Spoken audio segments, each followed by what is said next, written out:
Why are people so eager to get what they deserve? Let me give you an example. Just start out like Chick-fil-A. I didn't get my 18 cups I asked for. I need my cups. Cal likes honey. Cal won't even come here if he doesn't get his honey. He demands his honey. He deserves it. He's asked for it. It's clear. He deserves it. He goes back, I need my honey. And that's a little bit of a silly example, but why do you think people want what they deserve? Oh, so good. So good. I've always gotten it. I've made the basketball team every year. Why am I not making it this year? But then there are things we just want, we deserve. Who's had a difficult contract negotiation? Except where do we not want what we deserve? In front of God, we don't want what we deserve. We want mercy. Who wants mercy from God? Who understands that Jesus has paid for it all? What you've ever done and what you might do in the future is completely paid for and it's wiped away. We want it there.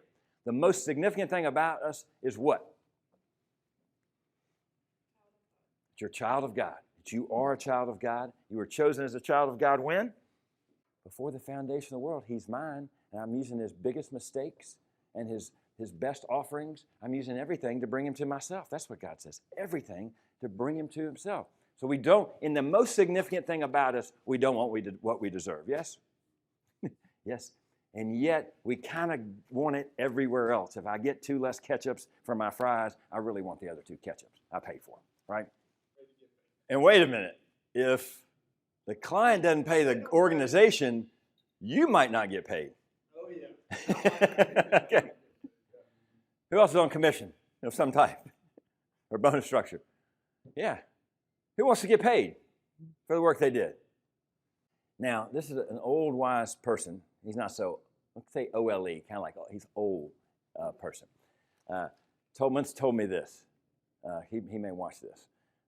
Be careful demanding justice be done. This was in a complex contract negotiation between 2 nonprofits. And he said, be careful demanding, you got to have it right your way. You got to stick up for it. When you might go back and say, okay, now that I didn't understand that, now I understand that, can we still have it? Can we still do it the way? But if I was firing on them because they're wrong and unrighteous, and you're wrong and I'm right, it might kind of break down if I still go back and ask for mercy, yeah? So really it's just good to start with mercy anyway. Sean Covey in the back of this chapter on win-win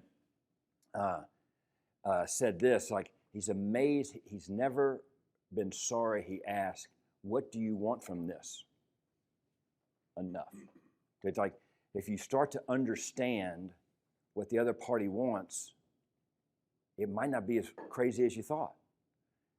You know, sometimes you're thinking they're trying to clean our house, they're trying to take everything from us, they're trying to get from us, but like it helps to just say, what do you want from this? Some of you have been through that and asked that and it clarified a lot. What do you want? What do you need from this, right? All of a sudden, you don't want everything. You just want these things. Now see how we can get them. I had a person in electrical distribution here early this week in that seat, Cal, and a client, they were totally wrong, but the CFO demanded that they get all this stuff, and couldn't have been more wrong, and they were just hammering the organization about it, but they really had them define it. They were able to say, well, maybe we can meet this over time, and because they didn't know, in this case, the organization, the supplier didn't know anything. They were wrong. But when they understood what they had to have and why, they went. So look at this axis. Consideration, considering the other party. Sounds like a Bible verse, doesn't it? Considering the other party is important always. Certainly on the front end, we're really good at it when we're trying to win clients, considering all their issues. We're not as good on the backside, but considering what they want, what they need, and then doing the thing that's highest in courage creates win-win. It's even good employee, those of you who leads people, who leads other people. Understanding where somebody is helps you understand what to do for them. And too often, if we go into this thing trying to win, we miss a lot. I have to just win this deal. You're all going to, who's met the guy who just wants to win the contract? And so you put 30, you start 30% higher. You have to start 30% higher with that guy because he has to win the deal. You don't like to price that way. But maybe for some people, you have to start there just for their own thing. So, but if I really am seeking what they want, I'm not seeking to win. Courage would be, I win, you lose. Consideration would be, I lose, you win. Now, if you lose on every deal, you won't be in business. So you can't do that. So really, but the highest win-win is thinking of them the most and being courageous about how to handle it. Make sense? Okay, that's the business way to think about this. Now we have a beatitude. Blessed are the merciful, for they will be shown mercy. Okay, what does it mean to be blessed? We're in our 5th beatitude now. What does it mean to be blessed? We're going to cover this 3 ways. There are 3 underlined sections of this beatitude. We're going to really get after it. So just on blessing, what does it mean? Who thinks they're blessed? Yes. What does it mean to be blessed? Yeah, he does say that the history of the world, they thought blessing was this, and he's saying, he's redefining success criteria for the kingdom of God. But here's the deal. Way different than the 10 Commandments. These are not blessings you earn. The 10 Commandments are the law that nobody's ever kept once, not yesterday. Who kept the 10 Commandments perfectly yesterday? Okay, really, maybe none of them. Okay, so the law holds up and shows me I can't. Doesn't mean it's a pretty good guide for life. So it's not that it's negative, but I can't get there. I've never hadn't murdered anybody this week, but I've been pretty mad at somebody. So Jesus redefines even that. So I hadn't held up to that. So I can't do it. In this, a blessing is when you receive the gospel, when you receive his unmerited favor for nothing that you did and you understand it, the blessing starts to roll. And it's kind of like this. Who's been good to people, whether they're a Christian or not straight from their Christian heart? Yeah? And who's been religious in some ways? Some of you, are there orange people in here? UT people are just religious about football, and they get there all the time, bam, bam, bam, right? Or there are no red and blue people that have it in perspective. But like, you could be that. And then who's been down here would just be selfishness. Who's been selfish this week? Okay? So even those of us who are blessed by the gospel are going to make decisions in these other quadrants, but we can be rectified. But if you think about it, unless you know God, you really don't love him. And unless you know God, you really don't love people. It's kind of mutual manipulation. You did this for me, I'll do this for you. Now maybe I do some things and care for the poor, but it's still manipulation if I don't understand they're made by God and this is for God. So really it all starts, the blessings of God start by knowing God. And anything that's wrong with me and my disposition is something I'm not believing that he's promised. Certainly my sin is that way, but even more just my anxiousness and my not thinking I'm worthy or my shame or my guilt. He's not giving you that. He's saying, you're covered. I got you. Come on and walk with me. And that's the bestowing of the gospel on you. So that it starts to eke out like this. And so y'all know the first 4 Beatitudes perfectly, right? We're covering the 5th one today. But the first one is, blessed are those who are poor in spirit, for theirs is the kingdom of God. He's talking about the kingdom. He's talking about the way life in the kingdom is. And the first position, see how the first beatitude is kind of vertical, because it really just has to do with me and God. I know I'm nothing without him. And to know I'm nothing without him is one of the greatest blessings ever. Because I know I'm empty without him. I'm empty. I'm nothing without him. That's a blessing. So it's vertical. It's just me and him on that one. And then this one turns a little bit because it's mourning. Blessed are those who mourn, for they will be comforted. Good. And so I mourn not just because I lost somebody I love or a relationship or a funeral. This morning is really talking about I hate my sin. I'm mourning the fact that I'm a sinner. And that's a blessing from God. I hate it. Paul says, the very thing I want not to do, I do. I hate it. He says, I want to kill the old man inside of me. I want to kill the sin. So mourning your sin, if you can mourn your sin and you hate your sin, that's a blessing from God. And the promise that comes behind that is, you will be comforted. Good. And then the comfort comes, once I really mourn it and I hate it, I'm comforted by Jesus because he says, by the way, I took that away. You're whiter than snow. I got you. You're clean. You're mine. whiter than snow. And Paul says, it's so good. The revival of mourning my sin and hating it and receiving the grace of God is so fabulous. Should I keep sinning? That's what he says. That's one of the craziest verses in the Bible. Should I? It's the way you restore me is so good, God. When I understand what I've done and I repent, I say, take it from me. Thank you that you've already taken it from me. It's so good. I wonder if I should do it again. What does he say? By no means. By no means. No, I shouldn't. But I'm that thankful. I'm thankful enough to know that's the greatest moment of my life, that you took it away. I'm totally comforted. Then the next one is, blessed are those who are meek, for they shall inherit the earth. See how it's turning a little more? But it's turning a little more because this, in front of God, and the next blessing is, you're God, I'm not. That might be the most fundamental prayer, person. You're God, I'm not. Start right there. I believe, help me to believe. Another really basic, great prayer.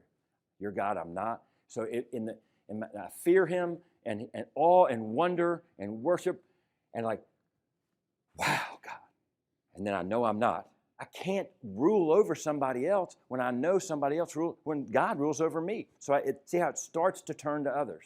And then last week, blessed are those who hunger and thirst for righteousness, for they will be filled. So see how righteousness is desiring God. Great. That's a great name of a book, by the way, a really helpful book, one that really turned my life around early in my 20s. But like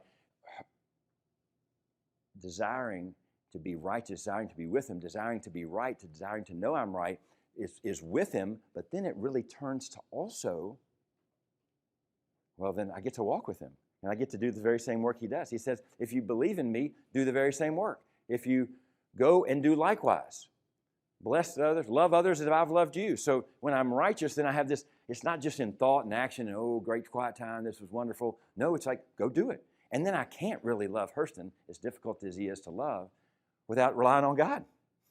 So then I need him. I'm walking with him all the more. So see, it turns to him. So this one, blessed are the merciful, for they will be shown mercy.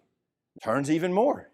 Now I know I get to walk with God. I know I'm his. I'm walking with him. And I want to be that much more merciful to others because I know what he's done for me. But see how they build? This alone is kind of difficult. Wait a minute. Is this a quid pro quo? No. This is knowing what you've got and turning it toward others. That's the blessing. Is I know what I have and I know. And actually, when I'm merciful to somebody else, I'm really having a pretty blessed day. I really get, I was just an instrument of your peace, an instrument of your mercy. Okay. Blessed are the merciful, for they will be shown mercy. Okay. Blessed are the merciful. What does it mean to be merciful? What do you think? Forgiving? Show grace? Sometimes they do mean evil. Joseph's brothers meant to throw him in the ditch and leave him. And they're going to kill him, actually. Their mercy was leaving him in the ditch. Oh, no, I got a better idea. Let's sell him. That was on purpose. All malintent. So, but starting in that place, really good. But if they meant to do it, am I supposed to be merciful? Quick answer is yes. Okay. The Good Samaritan who was merciful to that guy. The religious people kind of walk by. Jesus was really hard on religion. Religious people walk by and go, that guy's dead, about to die. I don't want to be late for church, though. I mean, it was self-righteous. It's like putting church stuff, but they got a human creature made in the image of God dying, and the priest and the Pharisee walked on by. If your friend really needed something, Cal, would you be late for church? Would you be late all the way to where you wouldn't even get to sign the roll? And they might not even know you were there? Ooh, that'd be terrible. Because I missed 2 weeks for vacation already, and then I missed a week for work. And boy, if I don't go the whole month, they might think I don't. They might really judge me. Ridiculous. My friend needs some help. I'm going to help him. Here's how Jesus defines it. Jesus saw a man called Matthew sitting at the tax booth, and he said to them, "Follow me." And he rose and followed him. And as Jesus reclined at table in the house, behold, many tax collectors and sinners were reclining with Jesus and his disciples. And when the Pharisees saw this, they said to the disciples, "Why does your teacher eat with tax collectors and sinners, prostitutes, drunkards?" Why? They say that elsewhere. Why do they do that? Okay, what's going on here? But here's something else clear. Are they sitting around? Are they going after tax collectors and sinners? The woman at the well, it was true for Jesus that he cared for her and gave her identity. He would have disqualified himself for worship for talking to her. So not only be late for church, he couldn't go to church at all, according to the Jewish rule, if he cared for that Samaritan. So they didn't touch him. They were untouchable. Not just people with leprosy, but people that they thought were sinners. He chose the worst. In this case, the despicable, the betrayed. They actually liked prostitutes and drunkards way more than they liked tax collectors. They betrayed the nation. They were stealing. They were notorious for stealing. They were a terrible lot. And more art in The Chosen, his parents wouldn't even talk to him. So because he'd chosen this terrible path against the religious rule, against the sovereign nation, they thought of Israel, who was under rule by the Romans. You'd chosen, you're turning your backs on us completely. And Jesus says, come and follow me. Do 15 push-ups and give back all the money first? No, come and follow me. There's no penance. There's no anything. He says, come and follow me. And then those guys are like, you're hanging around with him. They don't quite get that he's called them to follow him. They don't even know what that means because they hate Jesus because he does that. As a sermon by Tim Keller on mercy. He defines religion this way. Those quadrants I have up like that. Like religion is believing that your system keeps you above others, honestly. In workouts, that's true. If I do 100 push-ups, workouts are a discipline or a religion in itself. Religion is discipline. Jesus is hard on the spiritually religious because they're using it to lord over others instead of to show mercy. That's the whole point. And he just shows how hypocritical we are as a nation even. Religion is a way of putting yourself above others in the system that you have. He's saying, what's pharisaical is to say that my sin is not as bad as your sin. I'm the same. When somebody in your life has a terrible falling, I'm the same. You can't say, yeah, but I don't do that. Now, you can help them not do it anymore. That'd be great because it's bad for them. It's killing them. But don't think you're above it. When he heard it, he said, those who are well have no need of a physician, but those who are sick, you guys, y'all are covered. You don't need me. You righteous Pharisees, straight to death. I've come to know the people who understand they're poor in spirit, who understand they're hating their sin, who understand that I'm God and that they're not. Because the Pharisees were, what a God statement that was. Who are you to eat with these people? They were, even in conversations, who's being God? They're being God, and they're talking to God. Jesus came to care for those who know they need it. Go and learn what this means. I desire mercy and not sacrifice, for I came not to call the righteous, but sinners. He didn't come to call people who got it all figured out. He came to call the people who need it. Who needs his mercy? Knowing, Romans 8, 15 and 16, if you cry out, Abba, Father, I need you, it's proof that you're his. Call out to him. I need help. Who needs help today? It's okay just to stretch it. Like that's okay.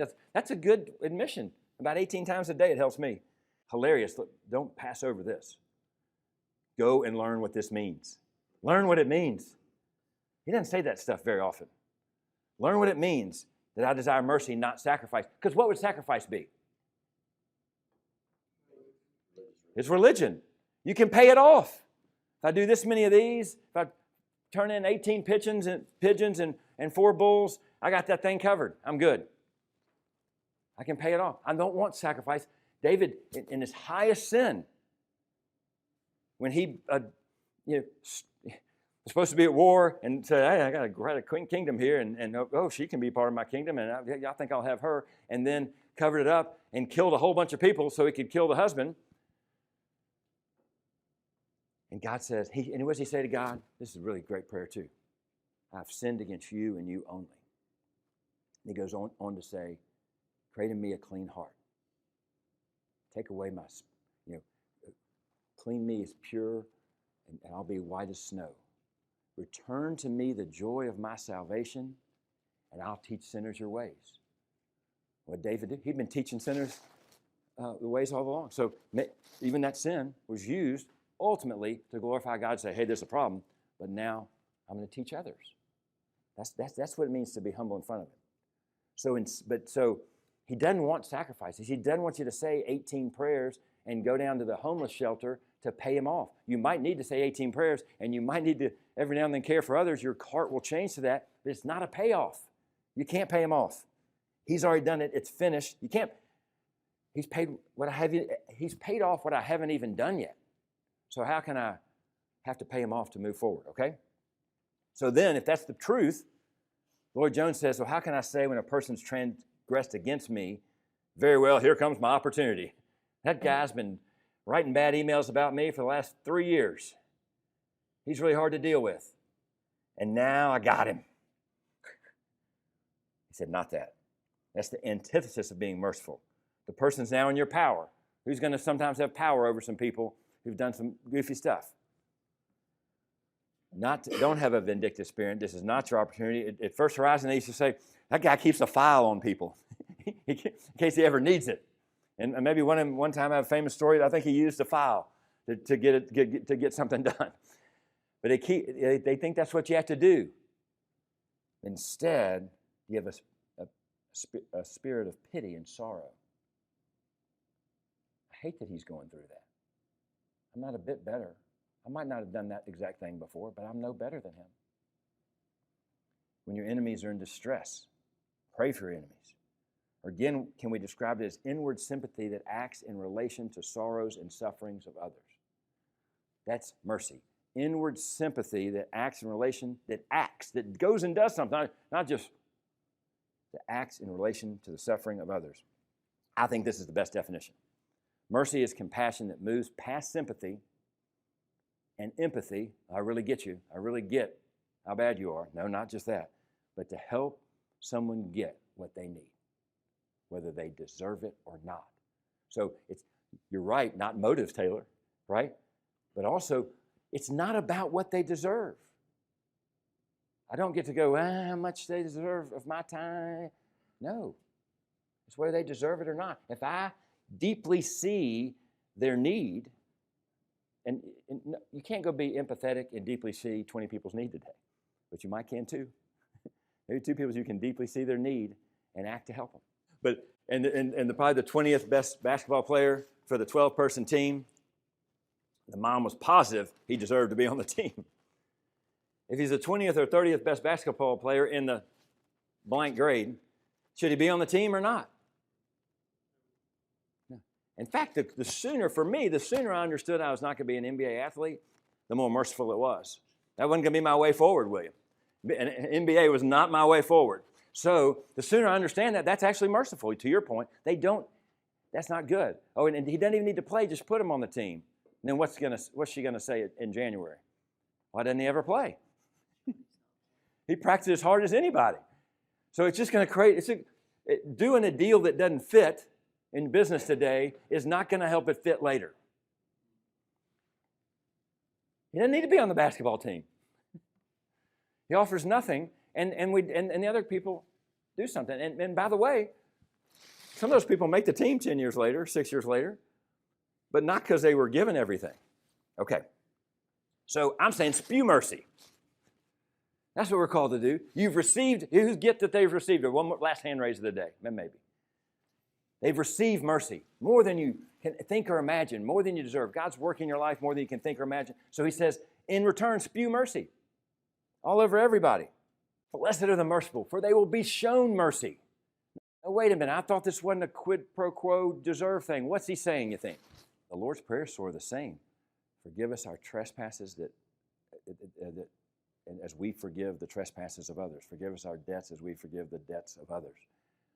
But who wants to be forgiven actually in that, the way that I forgive others? You want God to forgive you the way you forgive others? Not really. I really want him to do it way more, right? Way more. But in the way, at least in the attempt, I want to forgive. So I can't But it's not, to your point is, I know all these other things, there's all these other beatitudes are in me, so I can't help but be merciful. And actually, the more merciful I am, for those of you who are parents, you ever dealt with an ungrateful child? An ungrateful child? And you go like, how can this kid, we've given this kid everything, parents, and how can he be ungrateful, Dan? How can that be? And then you walk away, go, and you kind of let the child have it. If you are a child and you've received this speech, I'm sorry, because I've given it. How can you be so ungrateful? We've given you everything. But here's what the parent does, who's under God. He walks away going, yeah, I've never been that grateful to God either. I'm just like that kid I'm mad at. I'm just like that associate I'm mad at. I'm not grateful. So I get how much mercy I've received. And I say, now you still need to clean your room. I'm not mad at you. I give mercy. I help them do what they need to do. But I realize my disposition is no more grateful because I don't even understand what's been done for me yet. Yeah, so really hear what we're saying. Mercy is not a pushover.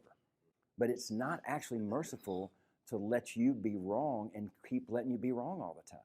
The same way it's not merciful to put that kid on the team who's actually gonna, he's actually gonna constantly believe he doesn't belong because everybody else is so much better. He's gonna constantly be in kind of shame and like he's not valuable. It's not gonna be good for him. So your business deals are like that. It's not a pushover. So that's the difference. You don't define it as, I'm just gonna do what Kyle asks. I'm going to look deep. Compassion is understanding what Kyle needs. He needs to pay this bill. It'll be better for him. He needs to understand where he's off. That's what Jesus is doing, is he's being merciful to the Pharisees right here.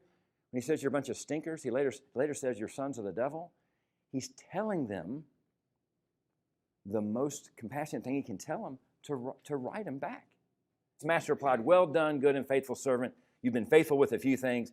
I'll put you in charge of many things. This is the verse. This is what shown mercy is. Come and share in your master's happiness. That's the promise that he's offering you all the time. Come and take some of these things where you don't fully understand and do your best with the little things.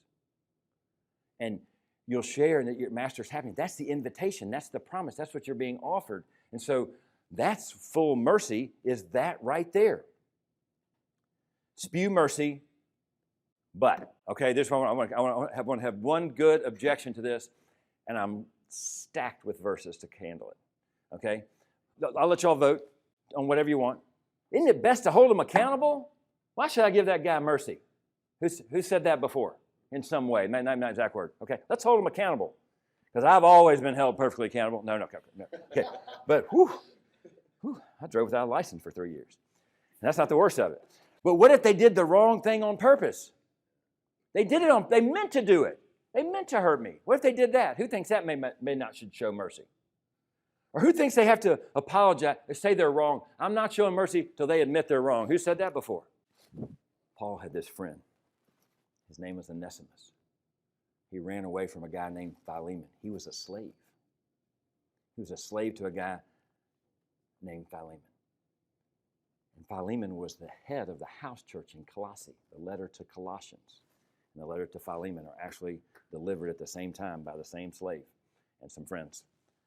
And he said, but if somebody's your slave in that time, they owe you a debt. It's not like the chattel slavery that was in the U.S. They owe you a debt, and they're working it off. Hurston owes me a couple of grand. He's going to work it off. But then he runs away. So he owed him money already. And then he runs away. He doesn't like the working conditions or whatever.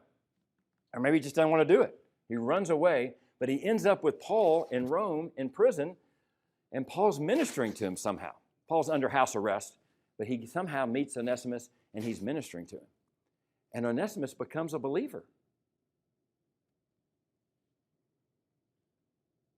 And disciples him a little bit. I don't know if it was 2 weeks or 2 months, and better historians would know, but there's a time period. And then he says, you know what? Now you're a believer. You need to go back. Deliver these 2 letters to our man Philemon. And here's what he says to him. And here's what I want you to think. See if this doesn't work. Here's the key.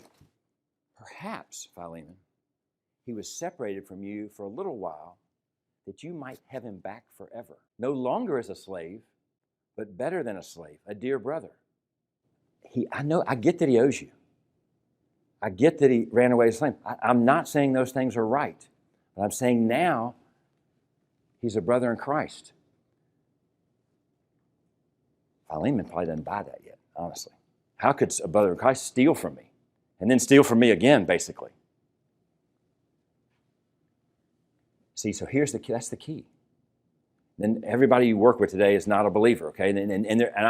You're not supposed to be more merciful to believers than not. Maybe you're supposed to care for them and be more kind to them and be in fellowship with them, but you're supposed to be the same amount of merciful to the sinners and tax collectors and prostitutes. So it's not based on they're already a brother. Don't hear that part wrong. It's based on, Paul is saying, see what he could be.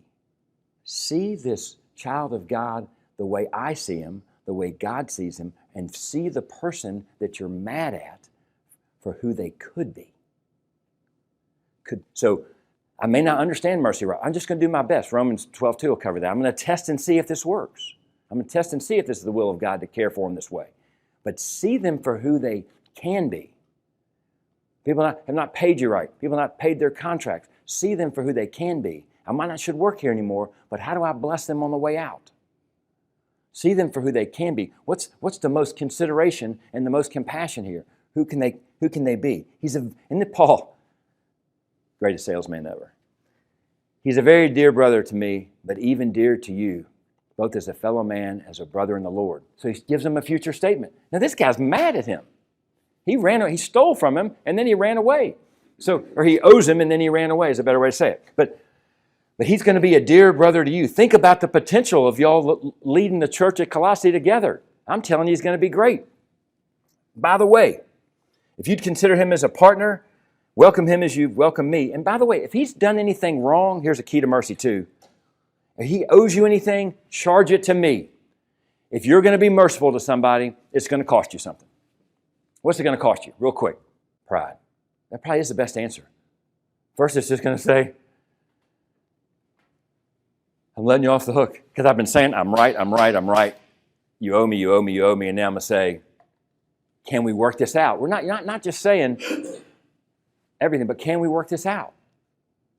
And then what it might cost you after pride. You swallow your pride, you humble yourself in the sight of God and that person, and then what might it cost you? I thought people know the Lord. It cost me weeks and weeks. It might get messy. It might get messier after you agree you want to work on it together. And this may be some of the greatest writing in the Bible. Not to mention that you owe me your life. I'll pay in full. But remember, you were dead in the ditch, spiritually, Philemon. Remember, you owe me your life. The only way God used me to give mercy to you. You owe me your life. Now, you put it on my account if you want to. You owe me your life. That's pretty good negotiation, Dan. And it's true. It's just true. Be clear in your negotiation. Be clear as you give mercy. But look how loving he's being and respectful he's being. I do wish, brother, that I may have some benefit from you in the Lord. Refresh my heart in Christ, confident of your obedience. I write to you knowing that you will do even more than I ask. Philemon, think of this guy. I know he's a dirty, rotten scoundrel. He's not excusing what he did. There's no excusing what he did. And Onesimus probably faithfully overcared for Philemon after that would be my guess. That'd be his heart ever, but it's not demanded. It's not in advance. Your righteous acts are not in advance of the mercy that God gives you. He gives you his mercy because he gives you his mercy, and he says, come on, quit doing that. It's not good for you. That's how mercy works. And so if we're going to be little Christos, as Sandy Wilson likes to say, like little Christ, that's what they were saying, then we're going to say, I'm going to bestow some mercy. I don't know where this is going, but I think I'm going to work with him to help him with this. I don't know it. He's actually treated me pretty terrible. I'm going to do it anyway. This is what it is, to love God. Back to our graph. Love people. The work still needs to be excellent. We're going to do good work in this thing. We're not going to slough off and do it poorly. We're going to put the best people on the basketball team. We're going to do the work really well. The contract's going to be the best it can be written. The deal's going to be best for the client. But when it gets into trouble, I'm going to seek to see what would bless them. I'm going to seek to see, believer or not, deserving or not. There's no condition. Your mercy is conditionless. It's just seeking the best of the other person. And that, if you'll truly seek the best for the other person, You'll lead some people to Jesus. He doesn't care about batting ratios so much. He cares about life direction. Am I going to just get up and start caring for people the way I've been cared for? Lord, you're so good to us. Undeservedly, you spewed mercy all over. We're swimming in it. You're our shepherd. We lack nothing. You've anointed our head with oil. You place our enemies before us in a table set before us. You anoint our head with oil. Our cup runneth over. Would we go out of here knowing that we'll have grace and mercy all of our lives and we'll be in the house of the Lord forever. And so we have a chance to spew it in this temporary time here on earth. In your name, Jesus, amen.